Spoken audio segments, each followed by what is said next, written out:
Okay, file input output ni hanya melibatkan text file. Okay, jadi kalau kita tanya apakah kepentingan file input output ni,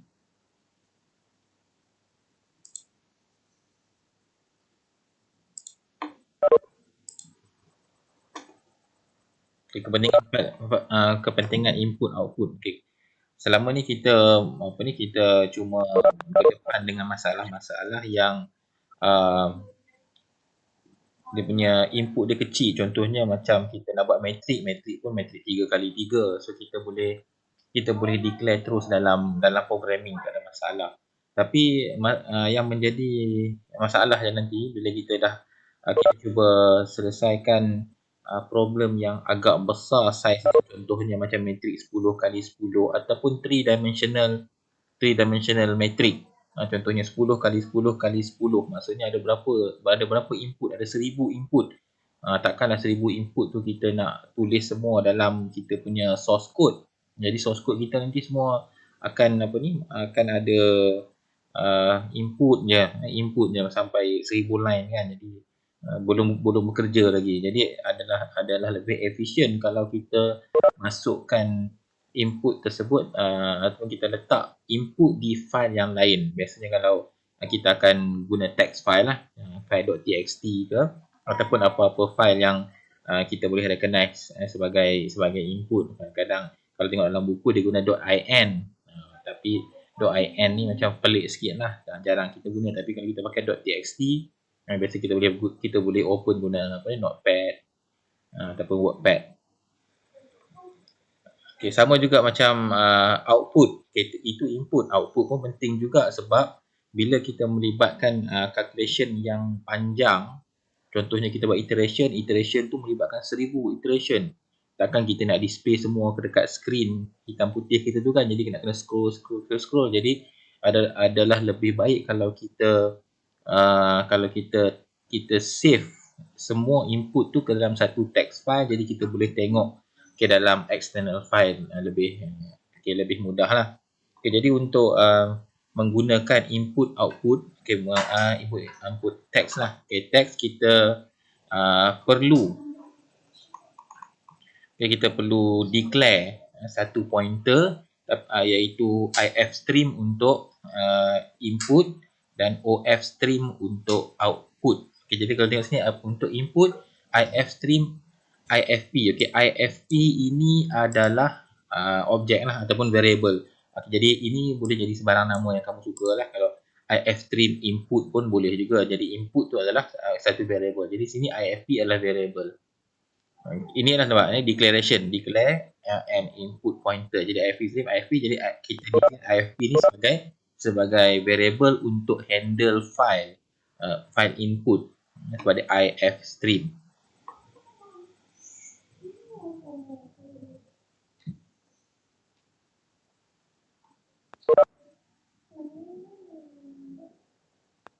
Kenapa nak kena ni?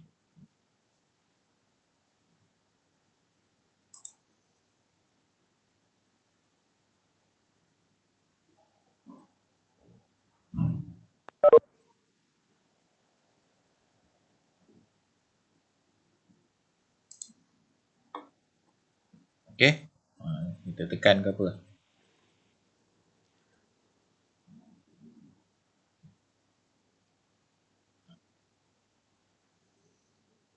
Jadi untuk declare, ifstream IFP, jadi kita declare IFP ni sebagai pointer untuk input file, kemudian open the file by referring it as a input pointer. Ini cara untuk kita declare ifp.open. Kemudian kat sini akan ada dia punya instruction lah di dalam kurungan ni. Akan ada instruction open file apa, kemudian apa dia punya parameter dia. Nanti kita akan tengok dalam kod yang di bawah nantilah, kod 4G nanti. Kemudian read the data, IFP, kemudian diikuti dengan tanda dua. IFP ni adalah ikut variable kita pakai lah. Kalau kita pakai IFP, jadi IFP dua tanda ini, dua tanda ni menunjukkan read data dan masukkan ke dalam apa-apa variable yang kita dah declare. Okey, kemudian ini adalah optional iaitu close the file. Jadi bila kita dah sudah guna, kita buat ifp.close, maksudnya apa ni, ifp ni dah tak pakai lagi lah. Jadi dan ni adalah untuk declare output file pula. Okey, declare and output pointer, dia punya declaration ni adalah ofstream. OFP ni adalah variable. Okay, jadi ofstream ni adalah untuk declare satu file output. Okey. Untuk file input, bila kita declare file input yang atas ni, file input dah mesti kena ada lah sebab dia input file kan. Okay, input file mesti ada sebab dia nak baca input file tersebut. Dia nak baca teks dalam input file tu, masukkan ke dalam kita punya programming. Tapi kalau output file, okay, file tu tak ada lagi pun tak apa sebab bila tak ada dia akan automatic buat lah sebab dia output. Okay, jadi output jadi pada mulanya dia akan jadi blank kan. Okay, dia akan blank, kemudian bila kita run barulah file tu akan di create oleh program. Tapi berbeza dengan input lah, input mesti kena ada dulu lah kan. Jadi input kena ada dulu sebelum open file input tu kena ada. Okay, kemudian berbalik kepada output tadi. Ini adalah variable yang kita gunakan untuk declare output file. Okay, jadi ini adalah untuk pointkan apakah file yang kita nak open sebagai output file. Okay, ofp.open, kemudian di sini akan ada nama file dan dia punya parameter. Kemudian bagaimana kita nak store data dalam output file. Jadi kita akan gunakan tanda 2 ni. Tanda 2 ni kalau kamu nampak dia macam cout juga kan, cuma dia tak akan nampak lah. Dan kalau cout kamu akan nampak dekat screen, tapi kalau kamu pakai ofp lepas tu dua tanda ni bermaksud semua benda, semua display di sini akan masuk ke dalam output file, bukannya cout. Jadi dekat sini tu kalau kamu tak ada cout tak nampak apa-apa lah, macam kosong je, tapi sebenarnya dia buat kerja. Dia tulis dalam file. Jadi bila selesai tulis file, jadi boleh close. Pun optional jugalah, close the file, ofp.close. Okay, better close lah. Okay, jadi kita tengok dalam kod 4g.cpp. Okay, ni adalah file saving and reading. Okay, contoh penggunaan input output file. Okay, dan tadi saya terlupa nak bagi tahu untuk menggunakan input output file kita mesti include fstream. Bukan fstream, fstream lah. File stream. Fstream. Okay, ini kena include dulu, kalau tidak nanti dia tak tahu apa itu. Apa tu ifstream dengan ofstream tu nak guna. Sebelum guna ifstream dan ofstream kena include fstream terlebih dahulu. Okay, yang ni semua standard. Okay, tengok dekat sini dia declare sebagai char name 10, 15. Apa maksud ni? Maksudnya name ada 10 dengan size 15. Okay, name ni maksud two dimensional array untuk string char ni. Okay, ni bermaksud name ada 10. Maksud dia name 1, name 2, name 3, name 4 sampai name 9, start dengan name 0 Okay, name 0, name 1 sampai name 9 dan size-nya adalah 15 huruf. Okay, jadi int I, kemudian age 10. Okay, age ada 10, jadi age 1, age 2, age 3. Dan dia sebagai integer. Jadi ni array lah, array untuk integer age yang bernama age, umur. Jadi kita dapat idea lah sebenarnya dia nak nama dan umur. Okey, di sini dia buat ofstream ofp. Okay, apa maksudnya? Maksudnya ialah declare satu output file dan dia bagi variable ataupun object name dia adalah ofp. Jadi inilah variable, kamu boleh ubah ikut nama apa yang kita suka. Jadi ofp.open, okey, nampak ofp.open, okey, nama file disebabkan ini adalah output file. Jadi file ni tak perlu ada dululah. Tak perlu ada je sebab dia output file. Jadi dia bagi nama code 4g.out. Kemudian inilah parameter dia. Kemudian selepas kita letak nama file, iOS, okey, double tindih 2 ni dan kita letak out. Okey, inilah parameter untuk output file. Kita kena letak out di sini.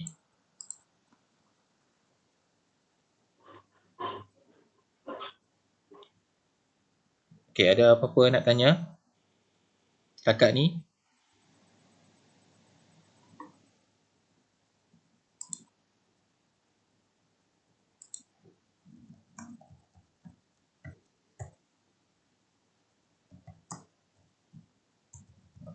Okey, kita teruskan lah.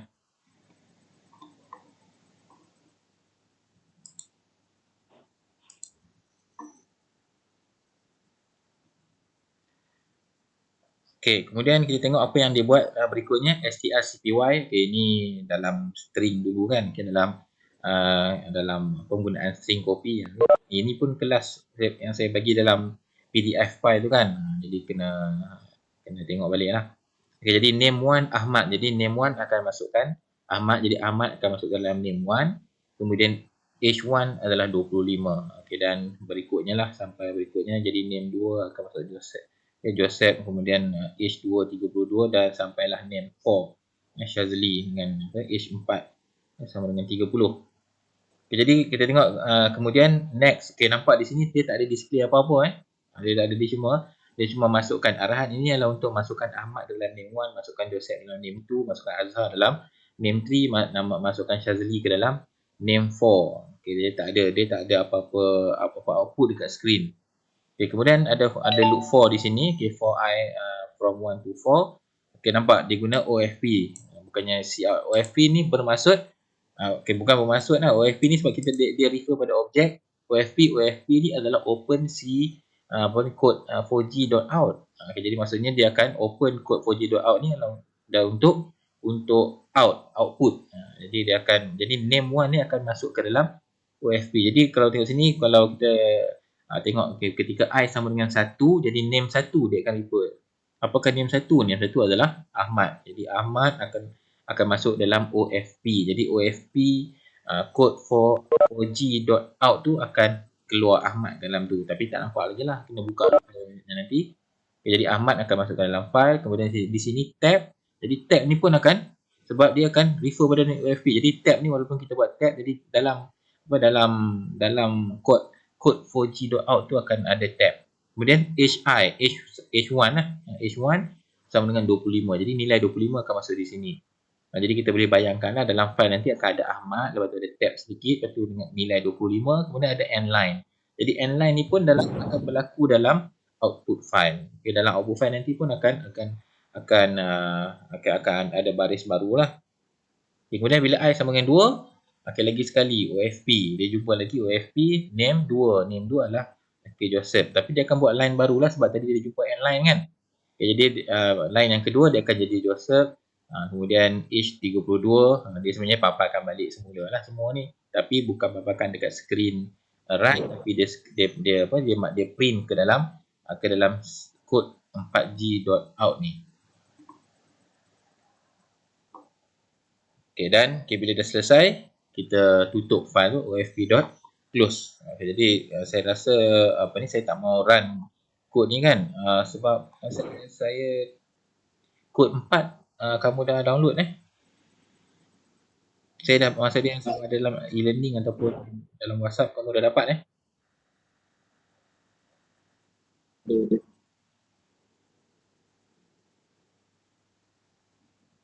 Okey, ada. Okey. Terima kasih dapat saya kena ingatkan lah, saya pun tak ingat kan. Okey, jadi kod 4 dapat. Jadi sebenarnya kod ni kamu boleh run. Jadi saya tak nak lah run balik file ni kan sebab kamu boleh buat. Jadi better kalau kita buat benda yang baru tu. Okey, jadi tengok sekejap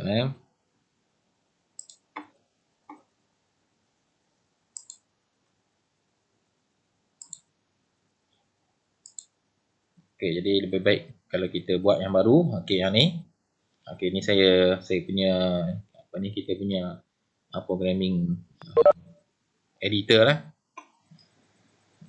Okay, jadi kita nak buat satu output file. Okay, jangan lupa kena include stream dulu.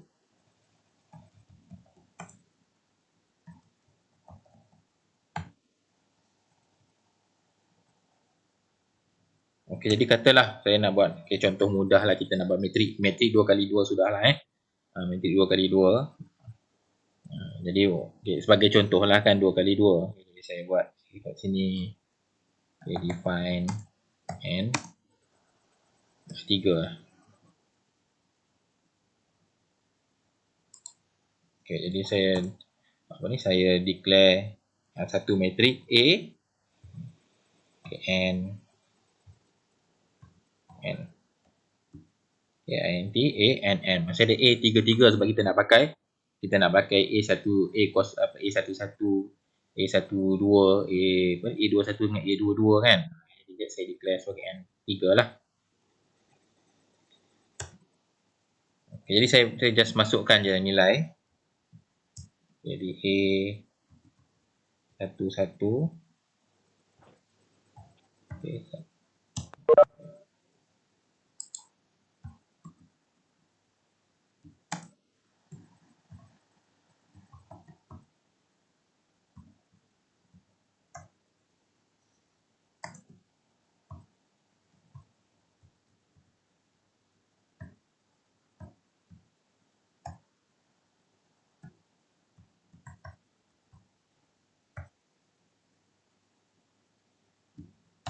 Okay, jadi ini nilai yang saya masukkan kepada A11, A12, A21 dengan 22 ni.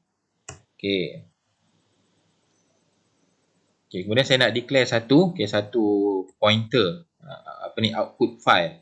Okay, jadi dengan menggunakan arahan stream, kemudian nama file. Okay, katakan saya nak letak nama output.txt. Okay, stream output.txt. Okay, kemudian kita ada koma, lepas tu dia punya parameter dia iOS dua tanda ni sebagai output file.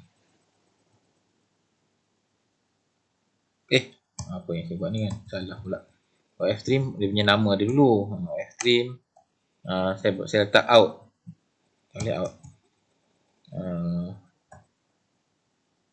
Saya tak nak guna yang sama macam nota. Takut nanti wajib follow nota pula kan. Jadi stream saya letak sini out file 1. File 1. stream file 1. Maksudnya file 1 tu adalah pointer ataupun objek untuk output file. Jadi di sini baru open. Jadi file 1 dot open. Kemudian barulah nama filenya output.txt. Kemudian iOS, kemudian parameter out. Macam ni betul lah.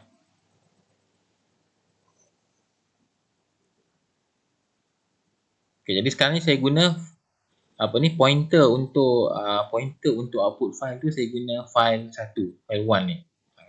Jadi kalau kita nak print sesuatu dalam file 1, jadi file 1 akan tanda simbol macam cout tu.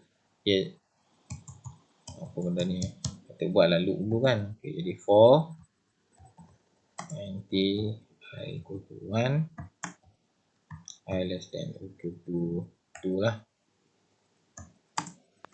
I plus plus.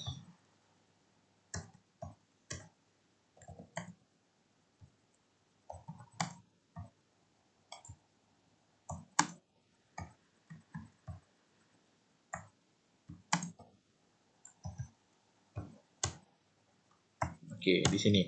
Sebab kita ada A11, 12, 21 dan 22.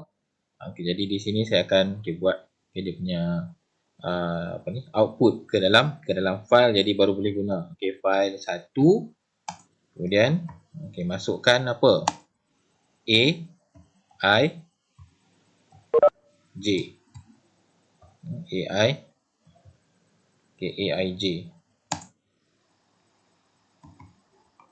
Kemudian /t.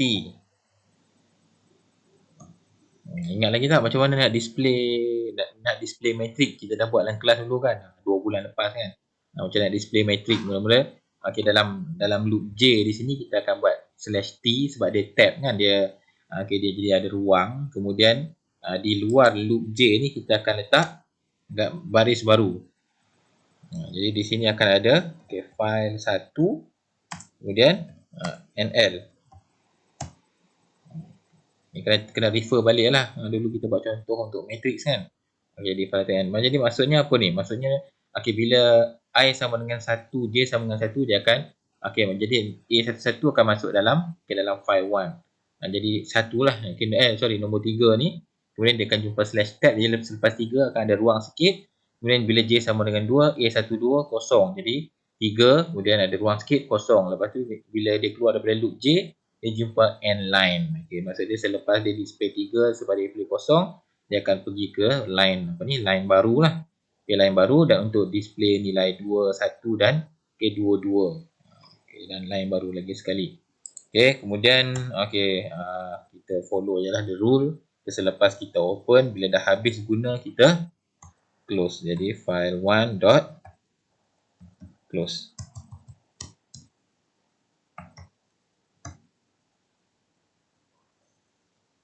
Okay, kalau tengok kat sini, okay, apa jadi bila saya run benda ni? Kita memang tak akan nampak apa-apa lah sebab tak ada cout kan. Tapi tak apa, saya nak run juga.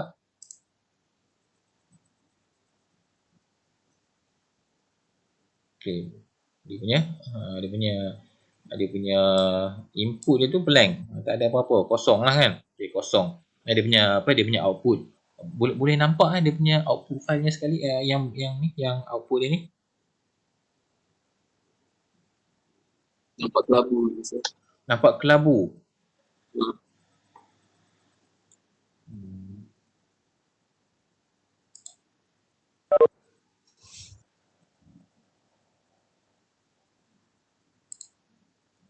Sekejap ya.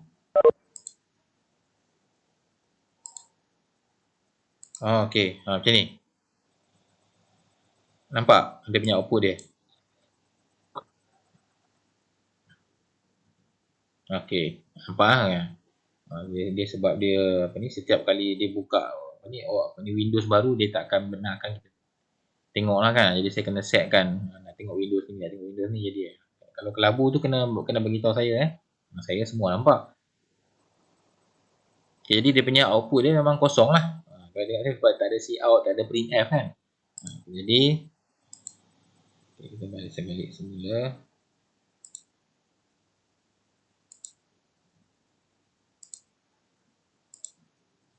Okay, boleh nampak balik kod ni.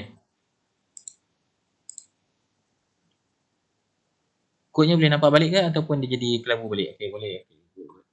Okay, sekarang ni saya nak tengok kat mana dia sembunyi file. File satu ni kan. Okay, sebenarnya file output.txt ni dia tersembunyi dekat, bukan tersembunyi lah, dia letakkan di mana kita buat kerja lah. Jadi waktu dia kena make sure kat mana kita kita punya working folder tu dekat mana. Macam saya letak dekat, saya pun tak tahu kat mana saya letak source.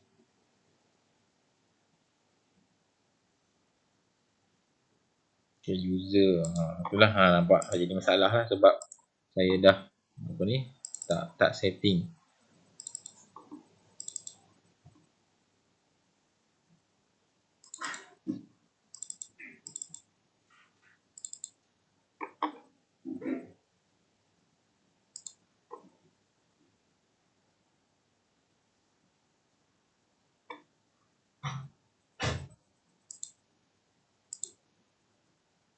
Okay, ni dia punya input, dia punya output file. Dia punya output file. Nampak output file? Nampak. Okay. Dah macam main sikit lah. Saya baru first time bukan first time lah, second time untuk mengguna webback ni. Jadi saya pun sebab tu saya kena tanya jugalah. Okay, jadi ni adalah dia punya output file. Okay, akan ada 3, 0, negatif 6. Satu ni, dia display dalam satu file. Okay, output.txt.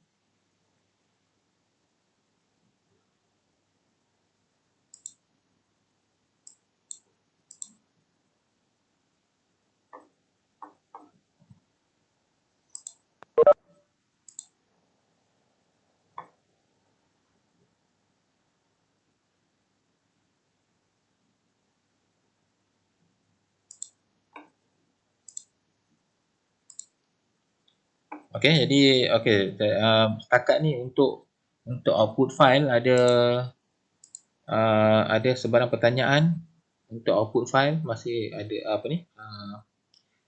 clear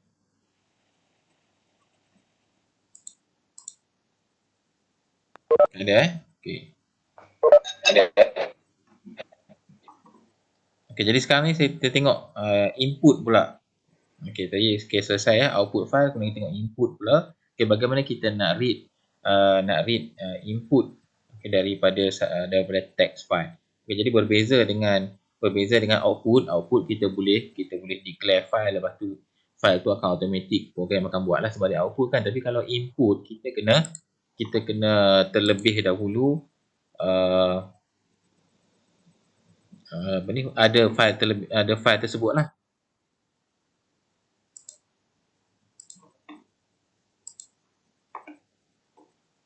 Okey, jadi kalau biasanya saya buat macam ni lah. Kalau kalau katalah saya nak saya nak declare input file ataupun saya nak buat satu input file. Jadi saya pergi dekat source file di sini, saya just right click, kemudian add new item lah. Add new item, kemudian pergi ke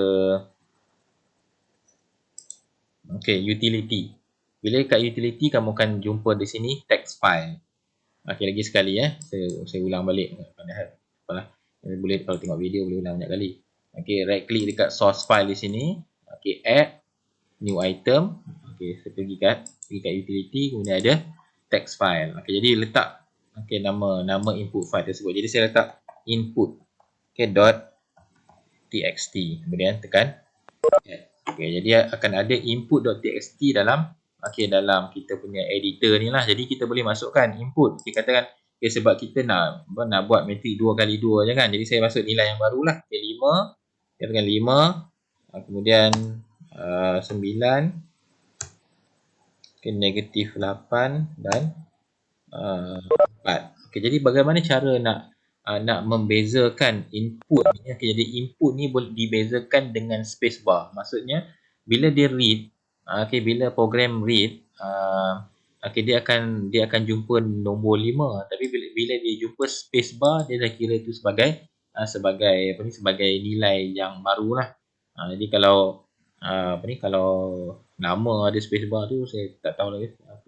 Saya sendiri pun tak pernah cuba Tapi untuk nombor macam tu lah. Kalau nombor dia akan ada spacebar, dia akan dikira sebagai input yang baru. Jadi 5 akan satu input, 9 satu input, kemudian sama ada enter pun akan jadi input yang baru. Jadi negatif 8 satu input, 4 satu input yang lain lah.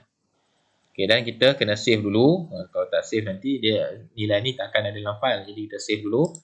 Jadi sekarang kita dah ada input.txt yang ada nilai ni lah, 5, 9, negatif 8, 4 ni. Now kita nak read input daripada file tersebut, file input.txt tadi. Jadi kita kena declare dulu if stream. Kemudian saya letak sini file 0. File 0 ni adalah untuk input file. Jadi file 0.open. Kemudian apa nama file? Input.txt. Kena sama lah. Kalau nama lain nanti dia tak jumpa file tu. Jadi kena letak sini open input.txt. Kemudian apakah dia punya parameter ya, iOS in. Jadi file 0 adalah open input.txt dan dia sebagai input. Parameter dia adalah input. Jadi saya buat loop lagi sekali untuk read data. Loop I.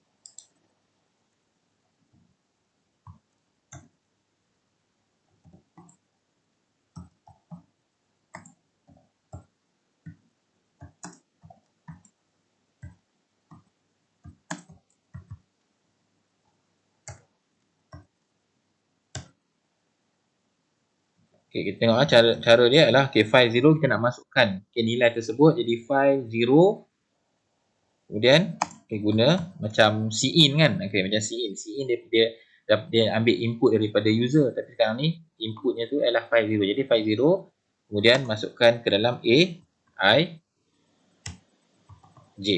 Masukkan ke dalam file 0, masukkan aij. Jadi apa maksudnya? Maksudnya file 0 okey, A, I, J. Jadi kalau A sama dengan 1, J sama dengan 1, dia akan check file 0. Jadi nombornya adalah, okey, nombor yang pertama tadilah nombor berapa? Okey, nombor 5. Kemudian bila J sama dengan 2, jadi A12, dia akan check balik file 0 tadi, disebabkan 5 tadi dah pakai, dia akan pergi ke data berikutnya iaitu 9.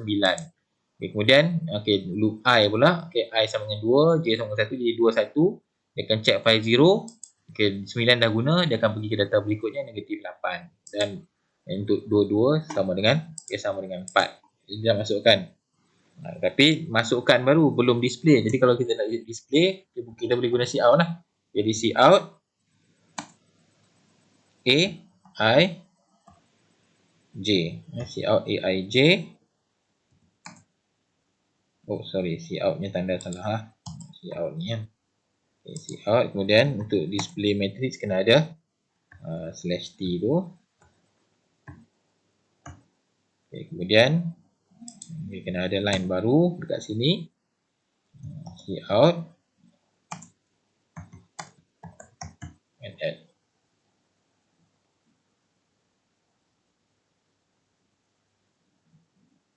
Jadi sekarang saya cuba run.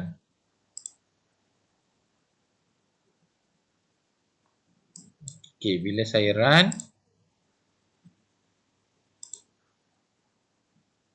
ini dia punya, dia punya output dia. Dia nampak 5, 9, negatif 8 dengan 4. Jadi nilai barulah. Walaupun AIJ tadi, kalau kita tengok, bila kita run program ni, sebenarnya output tu dia buat lagi sekali lah. Dia masukkan nilai yang awal tadi, 3, 0, negatif 6 dengan 1. Jadi kalau kita buka file output, bila kita buka file output,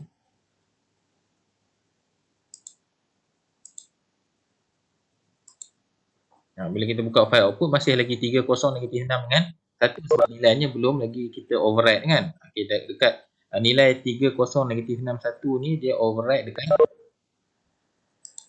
dekat arahan ni lah.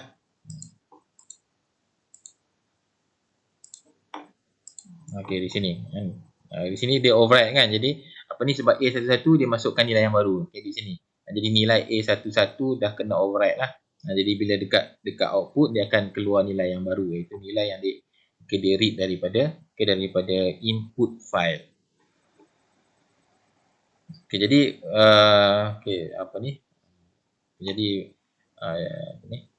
berakhirlah contoh untuk input output file.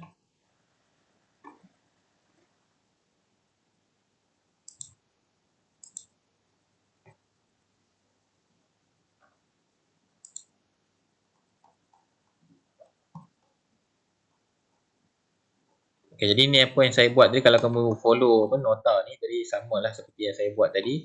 Jadi reading, writing, a table of data. Jadi ni bagaimana kita nak read data daripada text file. Kalau kita ada matrix tu, matrix 3x3 dengan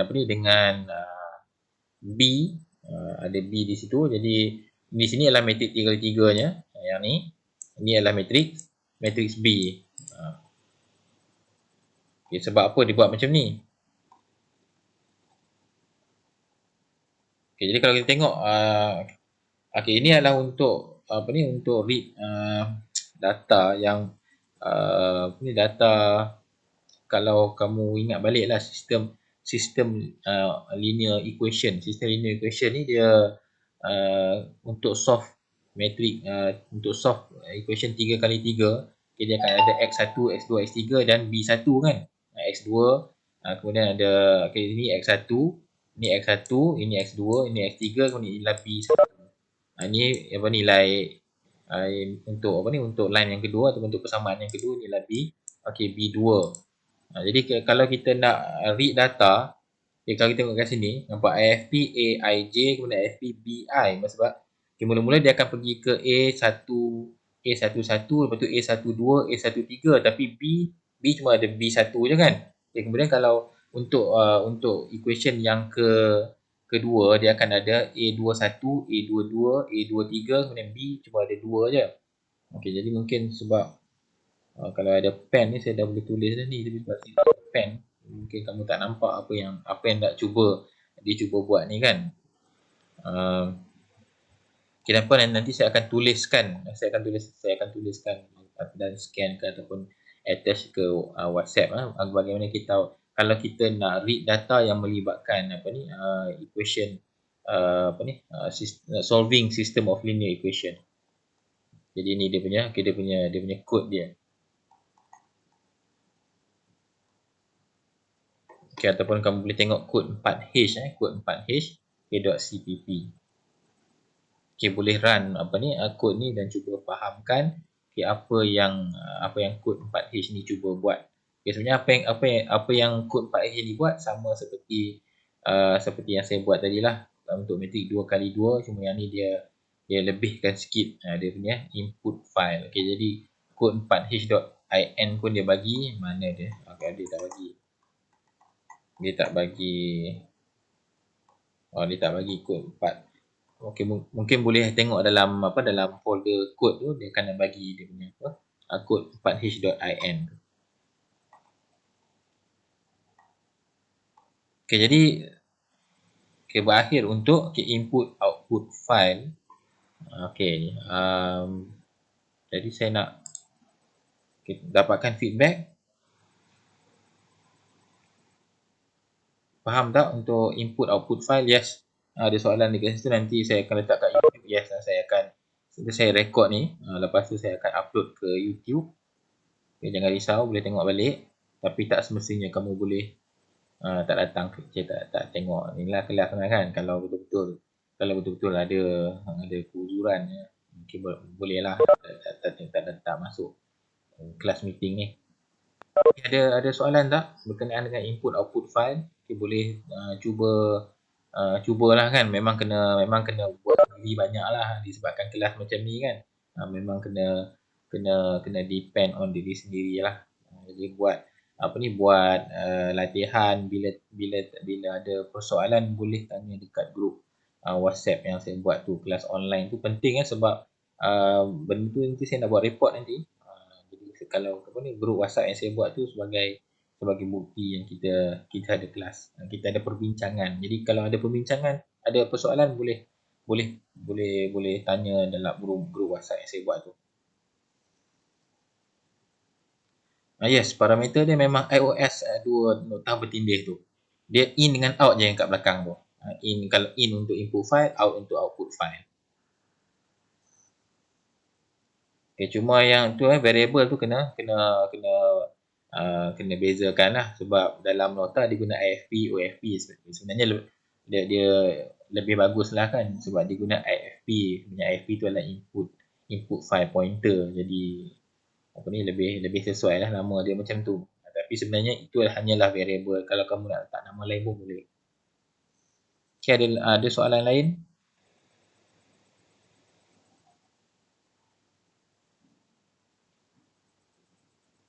Tak ada confirm?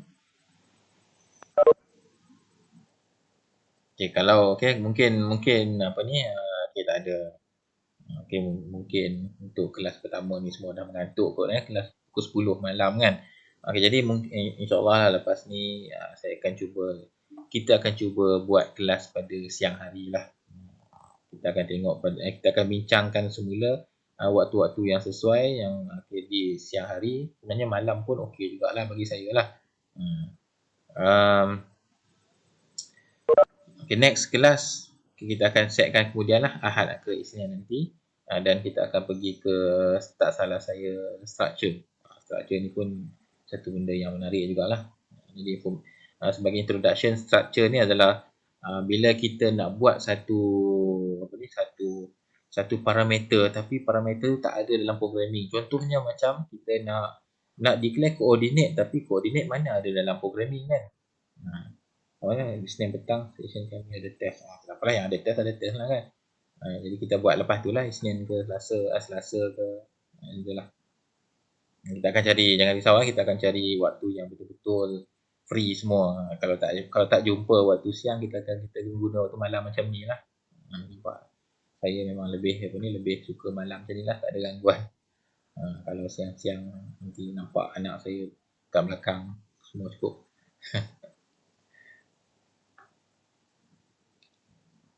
Okey, sebab itulah kalau malam saya lagi suka lah, sebab tu sebelum ni saya macam susah je nak buat kelas kan, sebab nak dapatkan waktu yang sesuai tu. Jadi tadi balik pada introduction untuk structure nanti supaya introduction ni bukan apa, sebab kalau boleh kamu bacalah dulu kan. Saya kata mungkin next kelas ni kita akan bincang berkenaan dengan structure.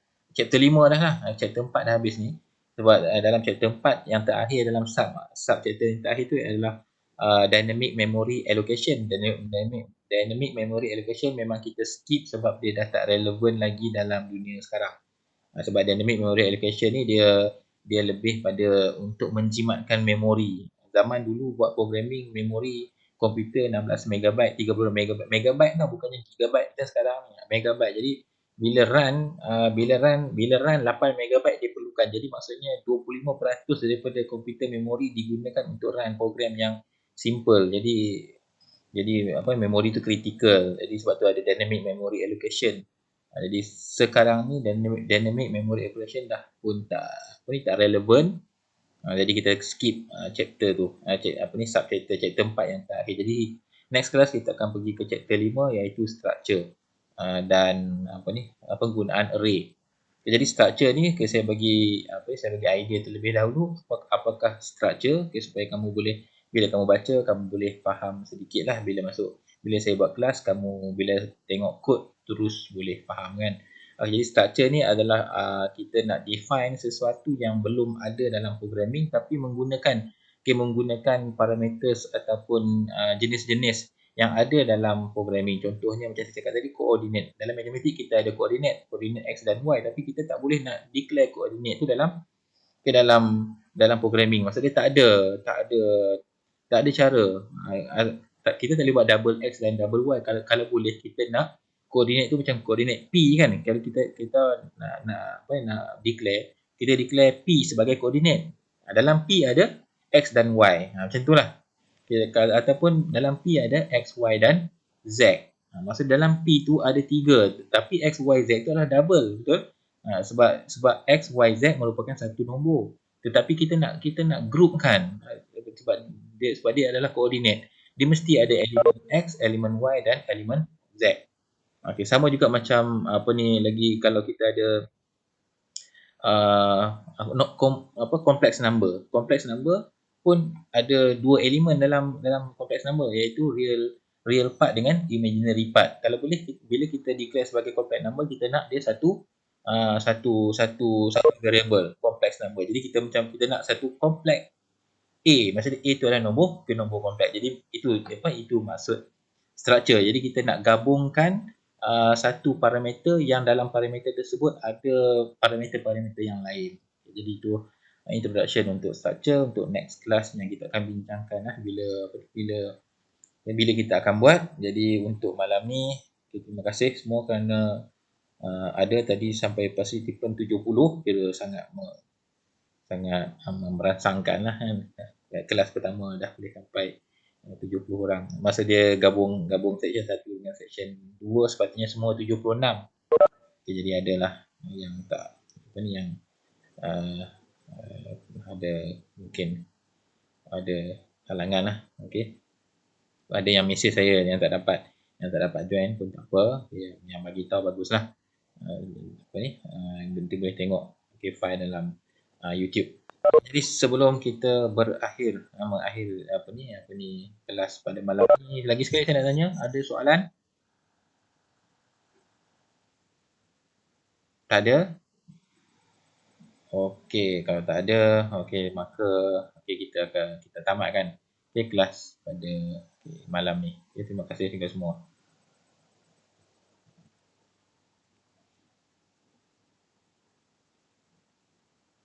Terima kasih, Sir. Thank you.